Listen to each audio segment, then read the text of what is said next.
I am quoting admitted fact of a question in Parliament which was filed by Srimati Kusum Rai. I don't know whether she is still a member. No. And Mr. Prabhat Jha, is he here? Yeah.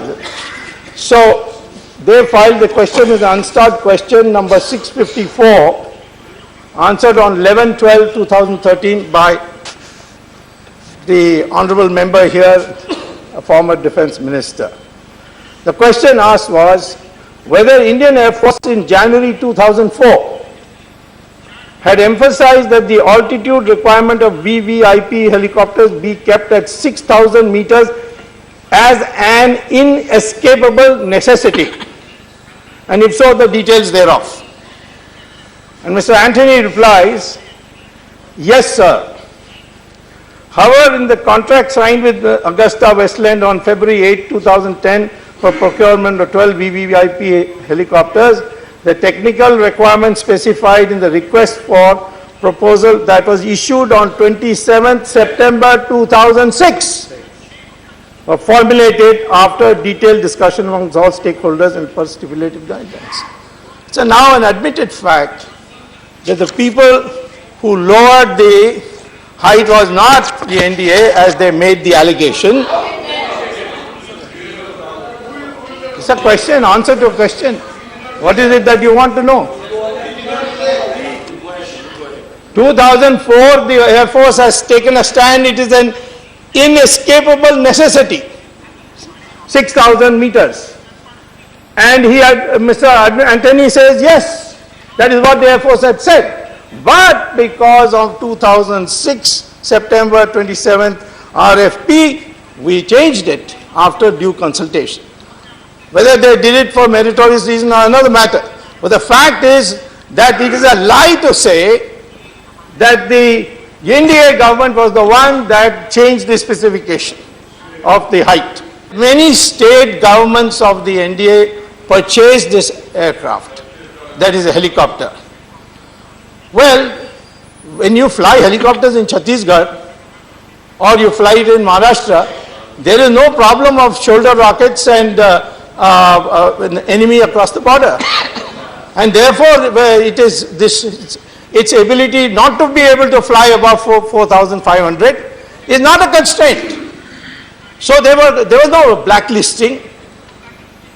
The blacklisting is now being initiated, and you have a motion for breach of privilege of the leader of the opposition, who claimed that his government had blacklisted and we had withdrawn it, is absolutely untrue. The international norm for cabin height is 1.45 meters.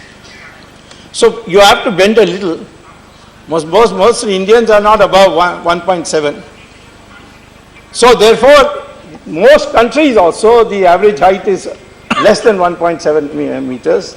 So therefore 1.45 was widely used because it has a great structural effect on the helicopter if you have a large size cabin height. But the parameter of 1.45 meters was changed by the new UPA government to 1.80 meters. Now is other changes also. One is that the field trials should be on the aircraft you are using. They say, no, in many aircrafts we have done field trials abroad. I'm not on that. But the aircraft that you are buying, that same aircraft has to be subject to field trials. They did not use the AW101 aircraft which they bought for field trials. They use another helicopter, which is another fraud committed on the people of India. The original proposal was to buy 8 helicopters. Now, suddenly, after it became clear that Augusta is the only one that's going to qualify, they decided to buy 4 more. And the CAG says already the present 8 which was being used at MI8 or whatever which was bought in 1988, was hardly utilized. In fact, the average utilization was 29% only. What was the need for this additional 4? Now, when price negotiation started, there is what is called as a benchmark estimate. Usually you ask the Air Force to give you a benchmark estimate.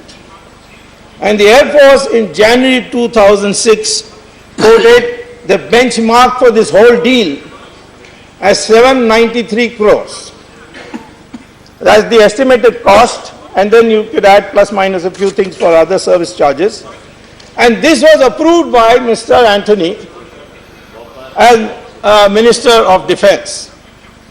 But on September 2008, the committee, which was called the Contract Negotiation Committee, arbitrarily fixed, rejecting the 793 number, and fixed 4877.5 crores as the deal, which is 6 times more than what the Air Force decided. Shame!